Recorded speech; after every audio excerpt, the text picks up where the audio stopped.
Your mom or dad has Alzheimer's, and you've been able to help them in the early stages, but now things are getting more challenging. Dr. Matthew Franz is here to help you understand this next stage and how your role will change. Dr. Franz is in family medicine with MetroHealth. So in the early stages, I'm sure you leave notes, you leave instructions for the day, and you can get along relatively successfully. But as things move along, it's going to change, right? Right. In the middle to late stages of Alzheimer's, the memory's affected even more. At first it's the early stage, and you don't have those. They can still read notes. They can still be directed. As it goes on, they can't read the notes. They may not be able to get through an entire sentence. They'll identify a couple words here and there. But their long-term memory starts to go also. They may start looking at people in the store and hugging them like they know them, and they may not know, their family members that they've known for years. Also, fantasy and reality become blurred. They may see something on TV and believe that that's reality. This is also a point where we've got to worry about wandering, and whether they go out, you need to be with them. You can't start leaving them alone on their own. Okay, and that full-time feeling is really stressful. Oh yeah, it's very stressful, and it becomes, part of the problem also is because their behavior begins to change. And what we see in these middle stages of Alzheimer's, we can have episodes of paranoia, or we have episodes of agitation, and they may think that the husband's having an affair with the neighbor, or they may think that people are stealing from them. And so those are things that you need to identify triggers.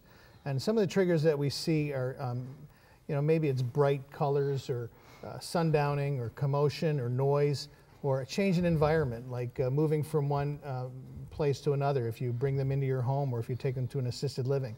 Those are all triggers that will cause the increase in agitation and paranoia and the other things. Now, once that behavior begins, then what to do? Well, it's very important. There's three things that should be the mantra, and that is to reassure, stay calm, and redirect. Okay, those.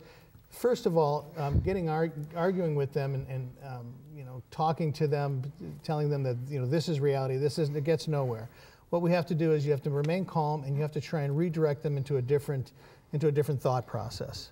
Okay, and also at this stage, it seems like personal hygiene becomes much more of an issue. Very much so. They're unable to do long-term tasks or put tasks together. You may tell them, go in and brush your teeth, and you have to break that down. You have to tell them, go into the bathroom, open up the toothpaste, put it on your toothbrush, and maybe show them how to start brushing their teeth.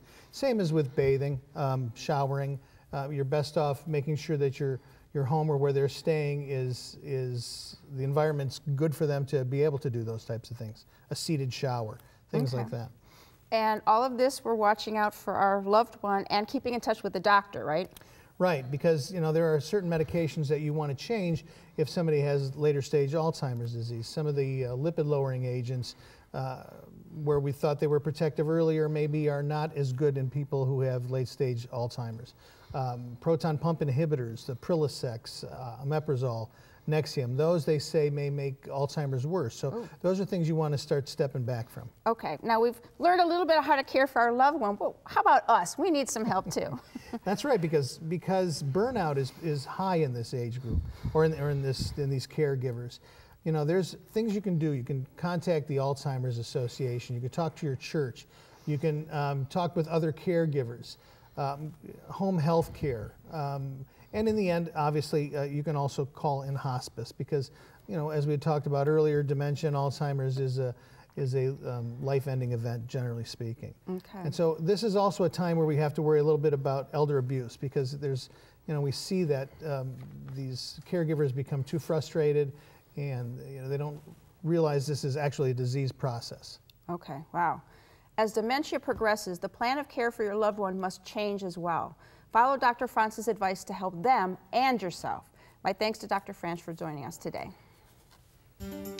To learn more, call MetroHealth at 216-778-7800 or log on to www.metrohealth.org. Next.